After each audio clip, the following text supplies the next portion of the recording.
여러분, 오늘 말씀이 어떤 분에게는 조금 아프실 거예요. 그리고 어떤 분에게는 조금 어려우실 거예요.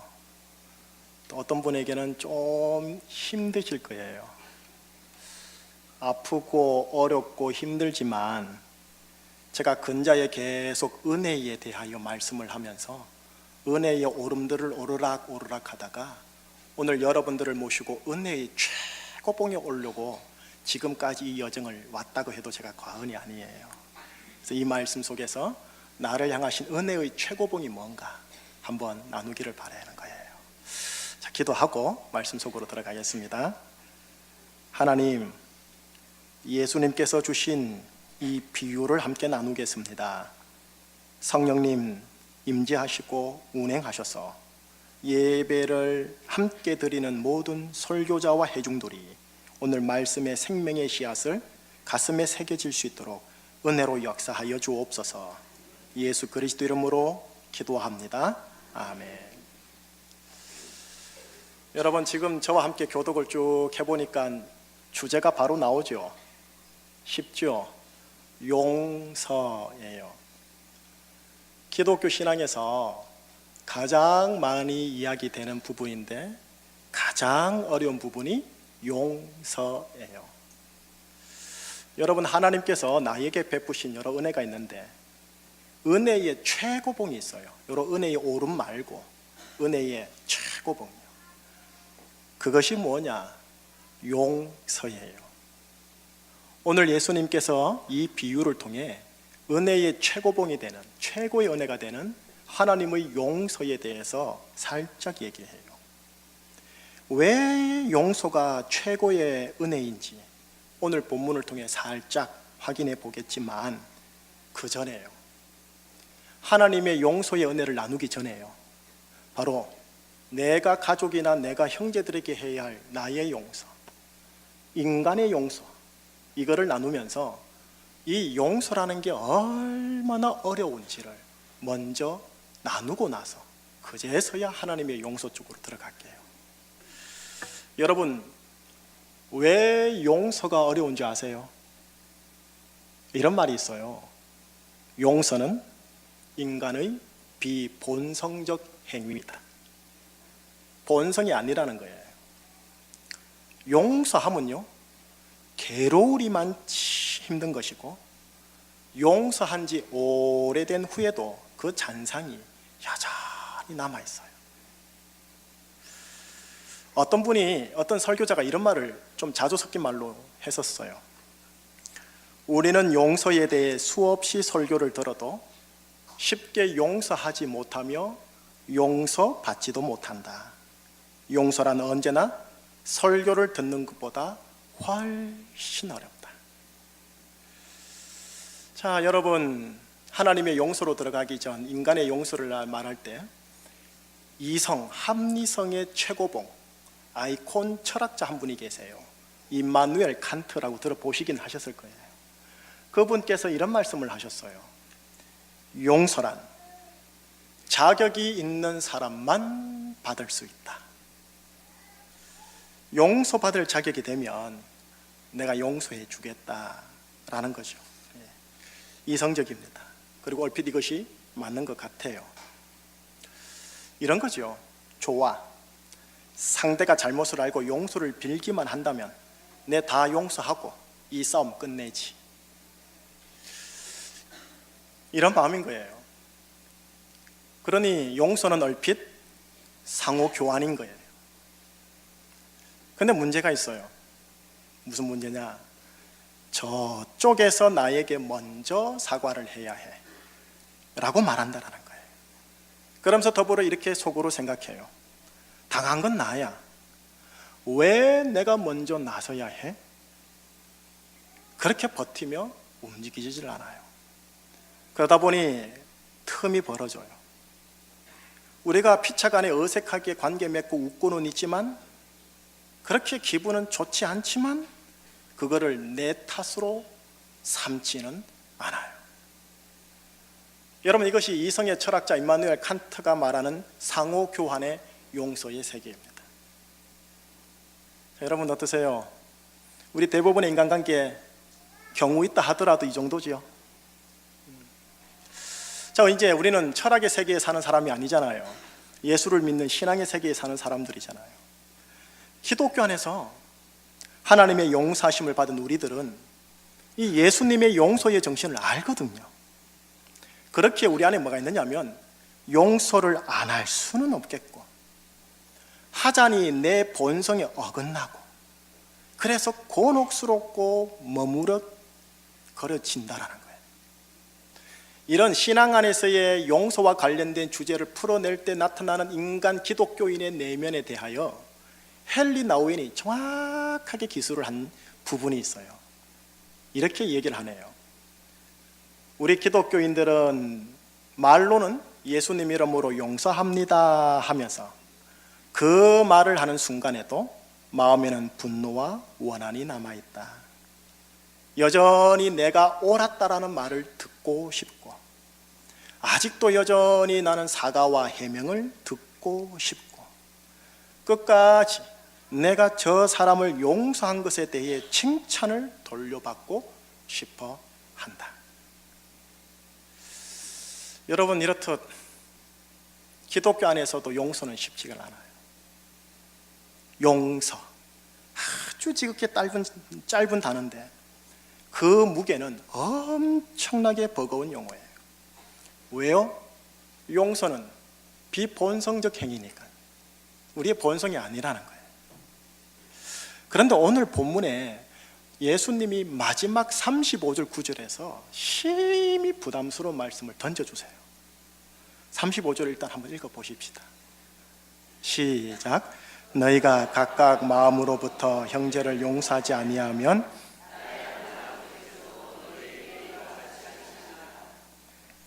정말 부담스러운 말씀이에요. 본성을 거스르래요. 여러분, 마음으로부터 진정 용서를 한다?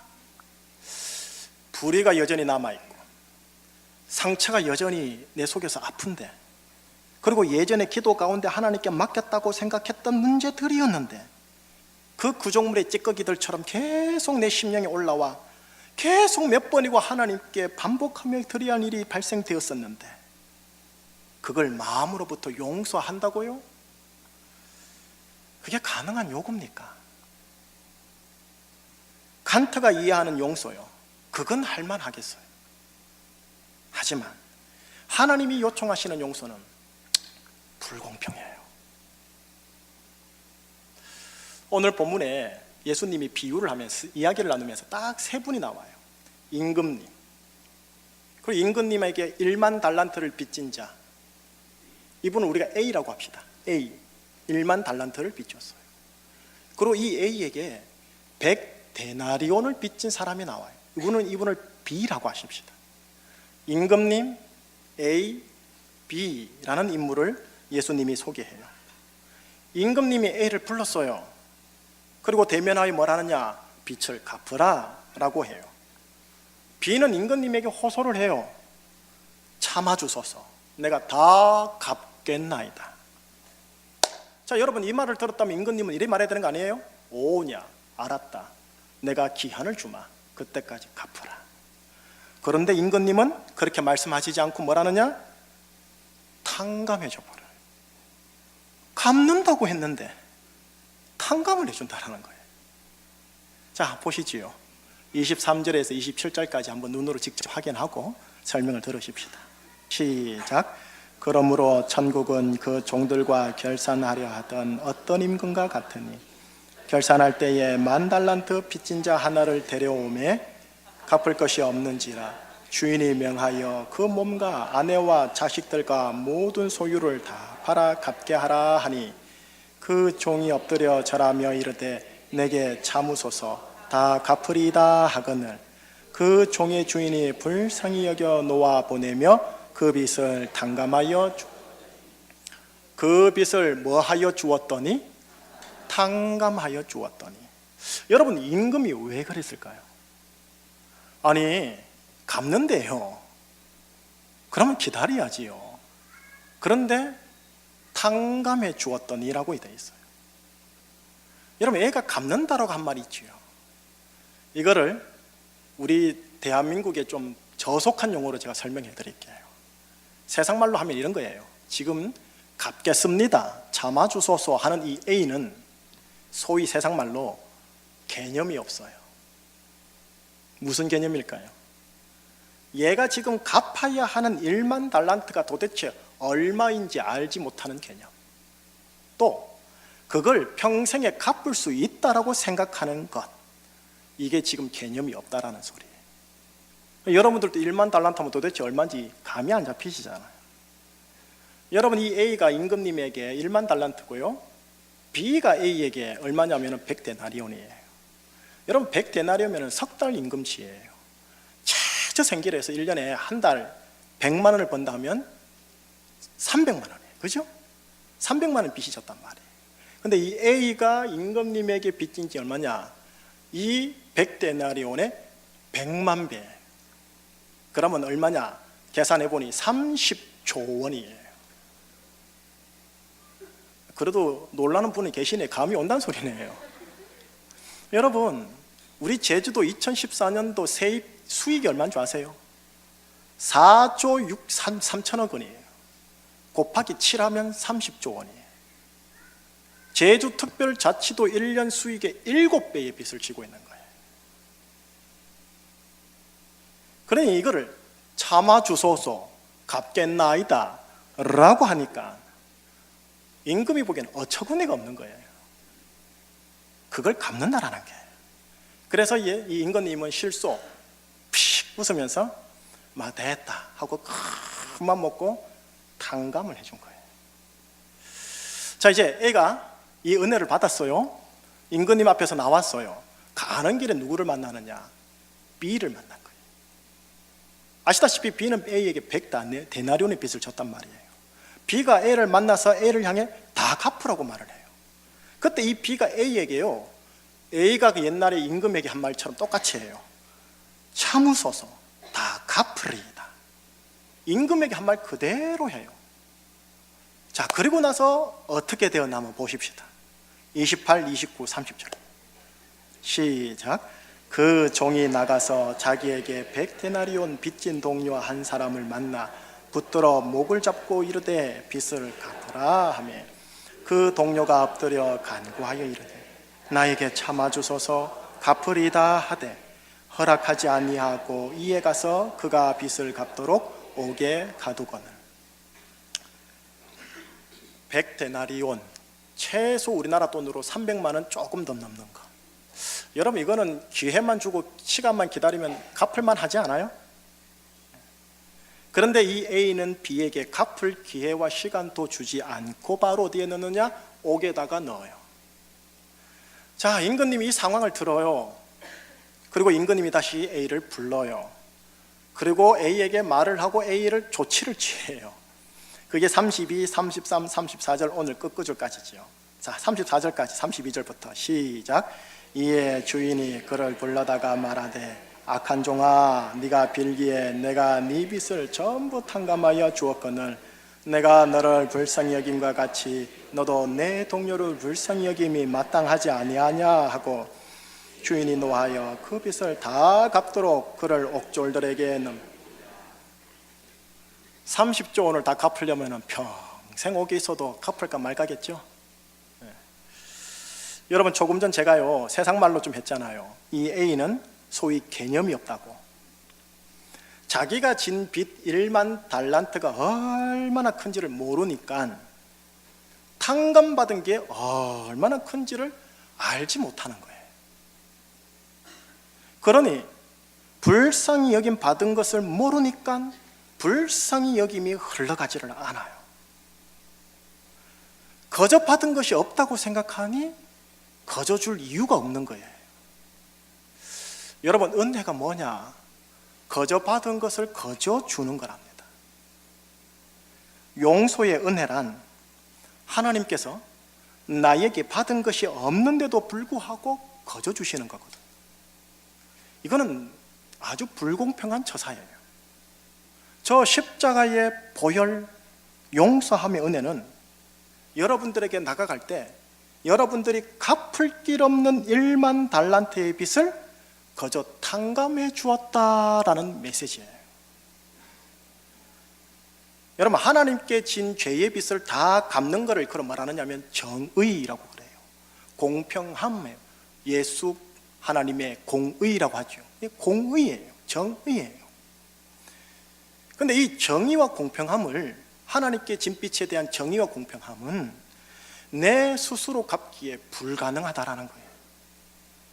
갚으려고 하는 게 어처구니였고, 갚으려고 하는 게 개념이 없는 거고, 그러니 임금의 입에서 헛웃음만 나오게 하느님인 거예요. 자, 우리 고등종교 한 종교의 예를 들게요. 이 정의와 공평함에 대해서요.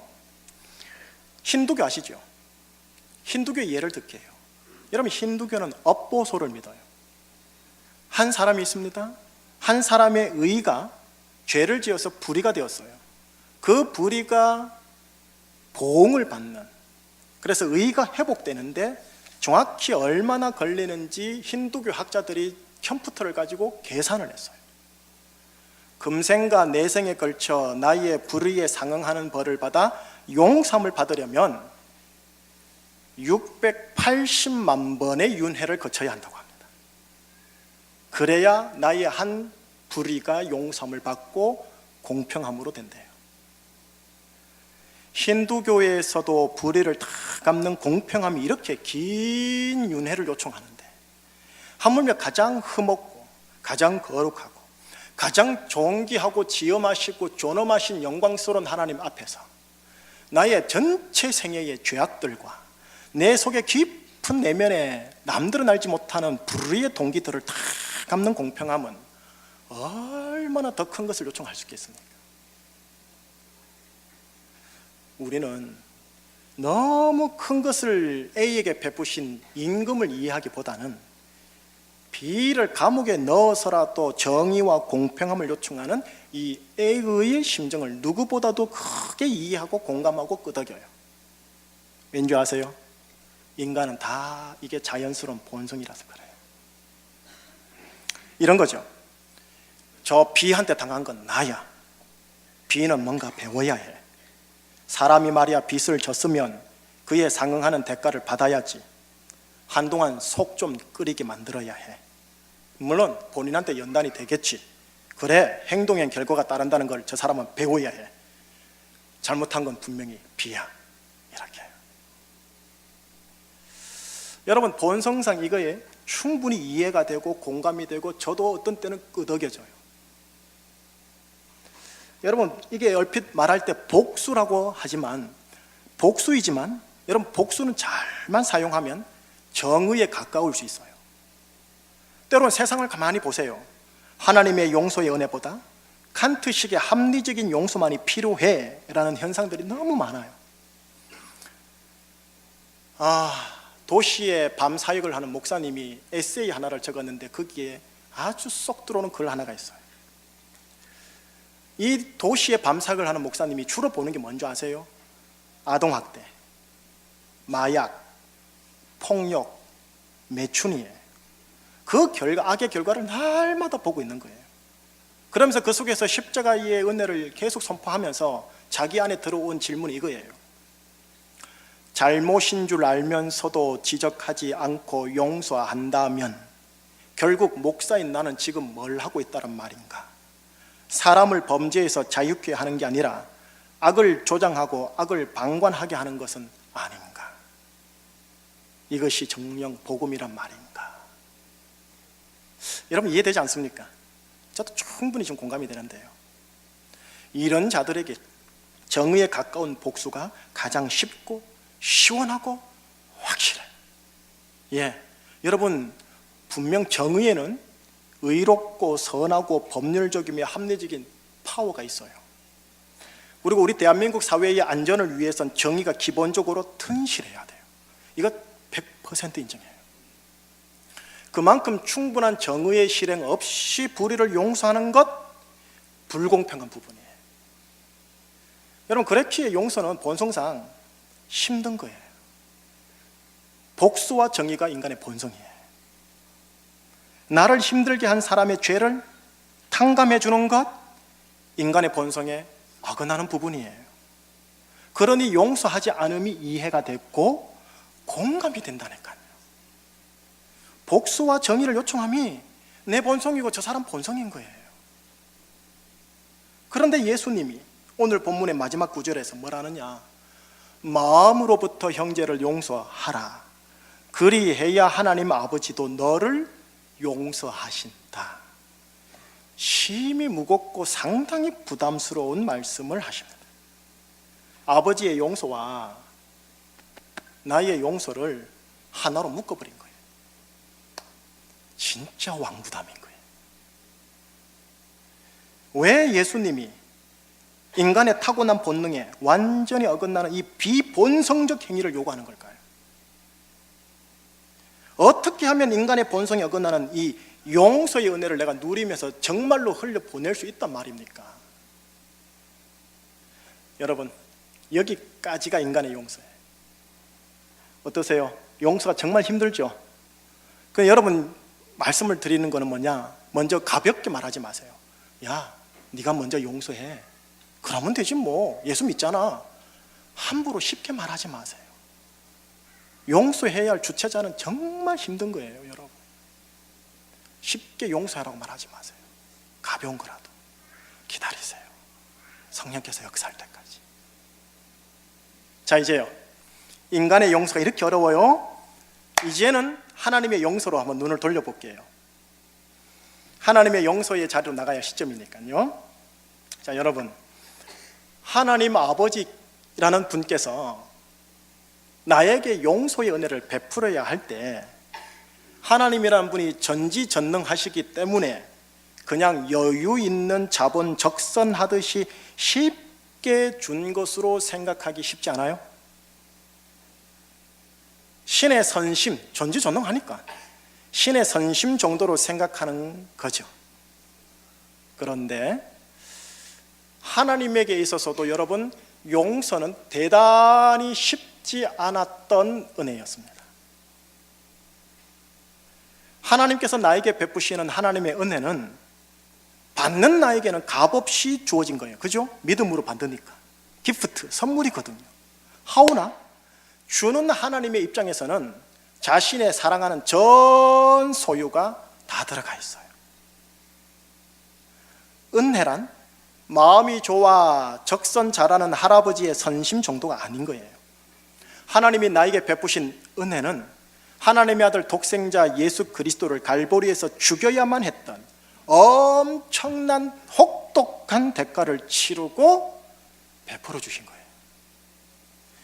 여러분, 힌두교의 업보설보다 더욱더 강한 하나님의 정의의 차원에서요, 예수님께서 나를 대신해서 심판과 영벌을 받으셨고요, 동시에 은혜의 차원에서는 영원한 용서를, 지금 또 용서의 은혜의 단비를 베풀어 주는 게 저 십자가예요.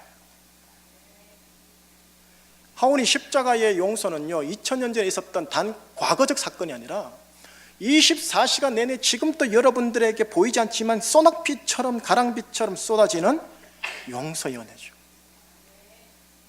여러분, 이것이 제가 여러분들을 모시고 은혜의 산봉우리를 넘어 최고의 은혜의 봉, 은혜의 최고봉, 바로 이것이 여러분들과 함께 오고 싶었던 은혜의 최고봉입니다. 지금 또 이 용서의 은혜는 예수님의 희생이 하나도 아깝지 않도록 하기 위하여 나에게 24시간 내내 계속적으로 베풀어주는 은혜죠. 여러분, 이 은혜가, 나에게 용서를 베푸는 이 은혜가 하나님 입장에서요, 결코 쉽지 않았어요. 쉽게 생각하지 마세요. 나를 용서해주는 은혜가 쉽지 않았어요. 왜 그런 줄 아세요? 첫째, 불의에는 반드시 대가가 따라야 한다라는 정의의 원칙과 인과응보의 원리에 예수님이, 하나님이 위반되는 행위이기 때문에 그래요. 둘째, 받을 자격이 있는 사람만이 용서를 받아야 한다라는 이성적 칸트식의 용서함에도 위반되는 행위였어요. 셋째, 인간의 한 불의는 그 상응하는 680만 번의 윤회라는 벌을 받아야 한다라는 고등 종교, 타 종교의 구원관에도 위반되는 행위였어요. 마지막으로 예수님이 그랬죠. 믿기만 하면 용서의 은혜를 준다고. 죄송합니다, 회개합니다 라고 7에 70번이라도 고백하면 용서의 은혜를 준다고요. 근데 이렇게 말하는 게 조금 전에 말했던 그 도시에 밤사역하는 목사님의 그 고뇌처럼 잘못인 줄 알면서도 지적하지 않고 용서한다면 결국 난 뭘 하고 있는 거지? 그 사람을 자유케 하는 게 아니라 악을 조정하고 악을 방관하는 게 아닌가? 하고 심각하게 자신의 사역을 의혹을 품었던 그 목사님의 절규가 계속 올라오게 돼 있어요. 여러분, 하나님께서 나에게 용서를 베풀 때 절대 쉽게 한 게 아니에요. 정의를 베풀어 반드시 불의에 보응해야 하는 이 정의의 원리를 그 누구보다도 냉혹하게 하셨던 하나님께서 여러분을 용서하는 거, 나를 용서하는 거 쉽지 않아요. 이거 기억해 주셔야 해요. 자, 하나님께서요, 내가 교회에 등록하고 정착하고 세례받고 예수님 영접했어요. 나를 그때 용서해놓고 내가 신앙생활 하는 것, 교회 생활 하는 것, 그렇게 하는 걸 보더라도 전혀 바뀌지 않는 내 모습을 보면서 인간적으로 이렇게 마음을 가질 수 있는 거 아니에요? 그래, 내가 잘못 선택했어. 내가 저 녀석을 믿었다니 내가 잘못 믿었어. 내가 3-4번만 용서하면 저 녀석 변화될 줄 알았는데 10년이 지나도 변함이 없네. 내가 용서했지만 용서받은 녀석은 용서받은 것에 대한 감격도 없고 감사도 없고 은혜 갚는 것도 없네. 내가 무한히 용서를 베푸는 나만 괜히 바보 된다는 느낌이구만. 이거 용서를 내가 처리해야 되는 거 아니야? 그게 윤리상 맞는 거 아니야? 이렇게 해요. 용서함의 은혜를 받고 신앙생활, 교회생활, 봉사생활 10년이 되었는데도 예수님을 닮아가는 성화의 변화가 없다면 그 사람에게 베풀어지는 용서의 은혜가 과연 현명한 겁니까? 과연 건강한 겁니까? 과연 효과적이 있는 거고 실효성이 있는 겁니까? 베품받은 용서함의 은혜의 크고 위대함을 전혀 모르고 그렇기에 거기에 대하여 감사와 감격도 없고 그래서 그런가 가족과 형제에게 용서함의 은혜를 전혀 베풀지 않고 대신 복수를 베풀고 감옥에 넣으려고 하는 인생을 살고 있는 모습에 하나님은 인간적으로 마음속으로 이렇게 말할 수 있는 거 아닙니까? 내가 내 아들을 저 녀석 때문에 괜히 희생시켰어. 완고한 저 녀석 구원하려고 내 말 잘 듣는 귀한 아들을 희생했다니 이건 도덕적으로 엄처구니 없는 일이야. 경제적으로 실효성이 전혀 없어. 은혜를 처리할까? 이런 생각하지 않을까요? 물론 인간적인 생각입니다. 그런데 제가 아는 하나님, 성경에 기록되어 있는 하나님께서는요, 나에게 베푸신 이 용서함의 은혜에 대하여 결코 철회하지 아니하시고 후회하지 않는다라는 게 나에게 굿뉴스예요. 이게 복음이라고 그래요. 여러분, 내가 이걸 알고 10년 후에 하나님의 효자가 될 것이라는 보장이 없어요. 보장이 없는데도 용서의 은혜는 계속 베푼다고 하는 거예요. 왜요?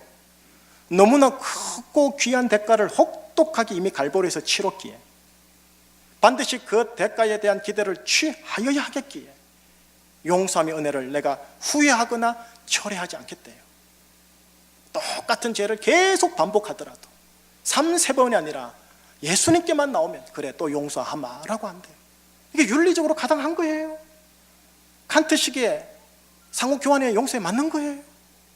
아니잖아.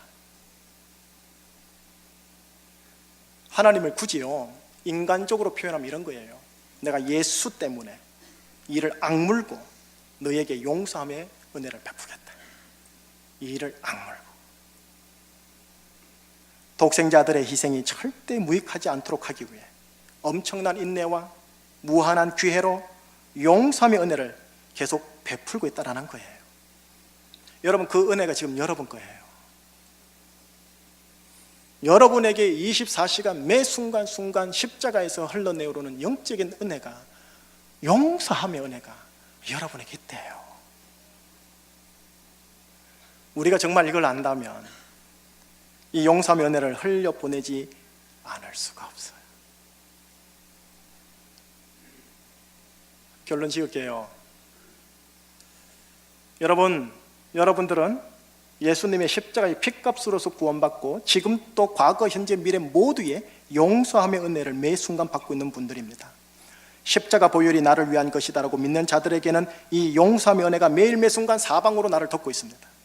10년 전이나 지금의 나나 10년 후나 이 나라는 존재가 성숙된 변화가 없이 죄악 가운데 반복되는 행실이 있다 하더라도 나를 향한 이 용서함의 은혜는 계속적으로 베풀어진다라는 거예요. 십자가 보혈이 나를 위한 것입니다 라고 믿는 것 하나 때문에. 이거는 이성과 도덕으로 볼 때 얼마나 어처구니 없는 일입니까? 칸트식으로 말하면 용서함을 받을 자격이 없는 거 아닙니까? 그런데 예수님의 보혈은 나를 위한 것이다라는 믿음 때문에 이 용서함의 은혜를 계속적으로 여러분들에게 베풀어 준대요. 680만 번의 윤회의 보응 없이도 용서함의 은혜와 죄의 탕감을 허락하신대요. 그럼 나 죄 지어도 괜찮네? 죄 짓자? 이게 아니고요. 나를 이렇게 용서하기 위하여 예수님이 죽었는데 내 어찌 더욱 죄와 관계하리요? 이렇게 바뀌어요.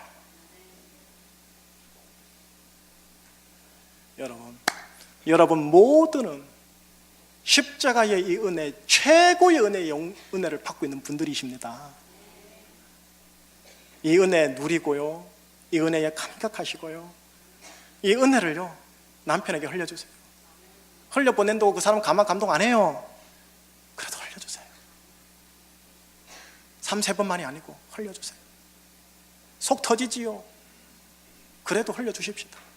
내가 화가 나지요. 내 더 이상 안 하겠다 말이 나올 수 있어요. 하지만 오뚜기처럼 또 예수님의 은혜가 나를 위한 것이지, 용서의 은혜가 나한테 있지, 십자가가 나는 나 때문에 그런 거지, 그러니 이 십자가 은혜를 흘려보내야지. 이래 되시기를 축복합니다.